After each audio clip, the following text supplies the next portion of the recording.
Hey, future fans! Looking to double your time travel fun? Well, today we are going to look at not just one, but two of the 6-scale DeLoreans. We will compare all the differences between the Back to the Future Part 1 and Part 2 time machines. The things that the people at Hot Toys got right, and the things that they got even more right. Join me, Future Boy, as we see how they built a time machine into a toy, and how they did it with some style. Way back in the future of 2015, Hot Toys released this 1/6 scale time machine action figure accessory to go along with the growing line of 1/6 scale premium figures that were trickling out onto the market. I had to laugh at the idea that this is marketed as an accessory, seeing as how these cost about 4 times more than an individual figure costs. The Part 1 version $689 and Part 2 $825. Holy shit! Though it is absolutely worth the money to any collector. Not only that, this is not just some add-on piece like a guitar or a skateboard. This is the main attraction. This is a big one, the one I've been waiting for all my life! As you can see, not only is this thing huge, but the quality and details are insane.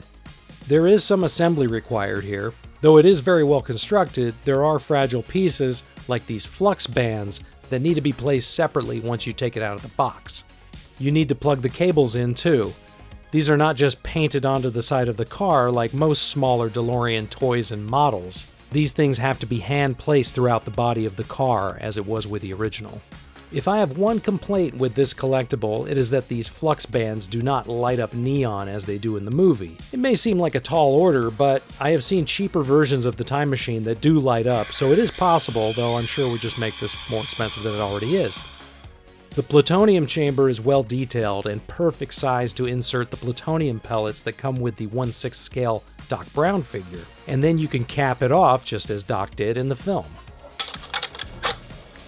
Safe now, everything's lead lined. This piece even includes the lightning rod port that Doc added to the DeLorean at the end of the movie, though many fans, myself included, were very surprised and disappointed that the lightning rod itself was not included as an accessory. Though I have spotted some fan-made versions for sale on eBay, seems like a missed opportunity by Hot Toys. Lots of details in this cabin, including Doc's alarm clock that needs to be gently placed inside. Surprisingly, there are stickers that need to be adhered. I don't know why they couldn't just add these on in the assembly line, but they are easy enough to line up, and they give you extras just in case your shaky fingers mess up the first batch, which is usually what happens to me. And man, look at this stick shift, it even works, and I'm not just talking about it going back and forth, it goes into the actual gears. This is nuts. And if you lift up the hood, you will find a cleverly placed spare tire, since DeLorean engines are in the back of the car. But beneath this tire is the battery compartment that will allow you to light this puppy up. Let's check it out.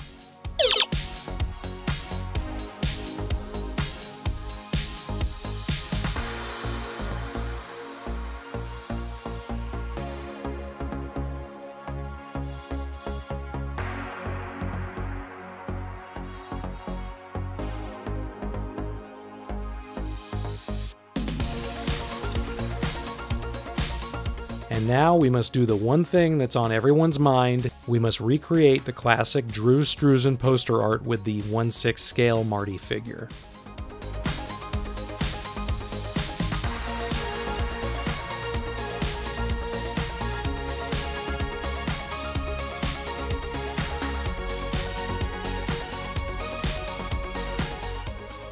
And that, my friends, is the Back to the Future Part 1 DeLorean time machine.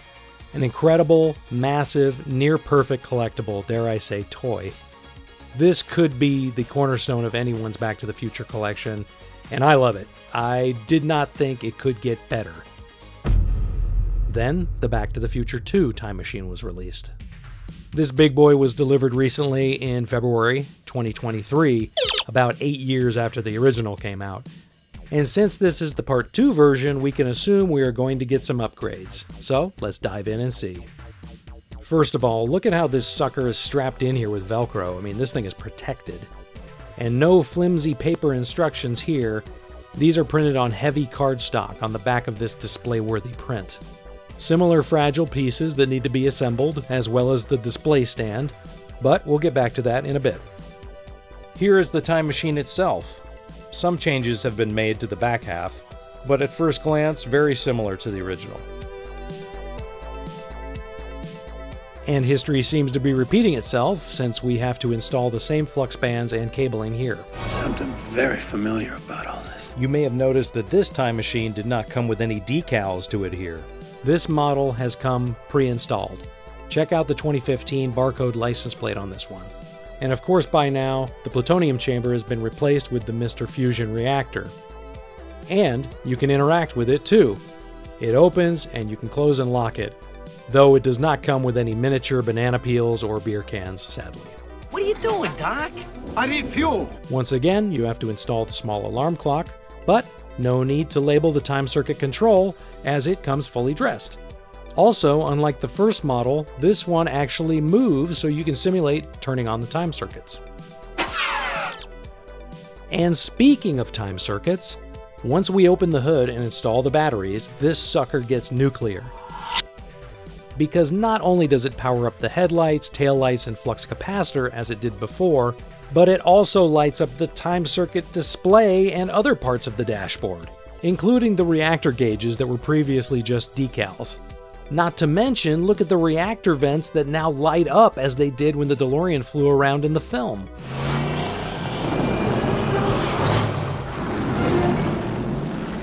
Speaking of flying, let's get this baby off the road and into hover mode. A few connections and we now have a rather odd-looking display stand, but it doesn't really matter what the stand looks like once you put the time machine on top of it. Then fold the wheels down and turn the lights on. And look at the detail on the undercarriage of the car.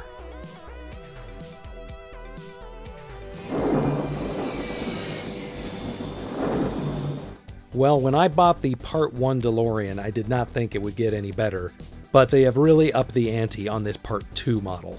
It's obvious that they use 90% of the parts from the first model to create this version, but the extra lights really help sell the package. Plus, being able to choose to display the vehicle on its wheels or in hover mode is incredibly exciting. Now, let's take some time to look at both versions side by side to see all the details and differences between the two.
As you can probably tell, if you can only buy one of these, I highly suggest getting the Part 2 version.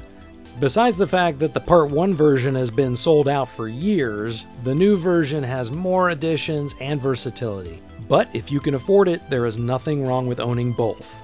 Or as many DeLoreans as you can, for that matter. So which of you obsessive collectors bought one or both of these insane keepsakes? Do you prefer one over the other? And when do you think we're going to get the Part 3 edition released? Let me know in the comments. Thanks for watching, don't forget to subscribe, and I'll talk to you in the future.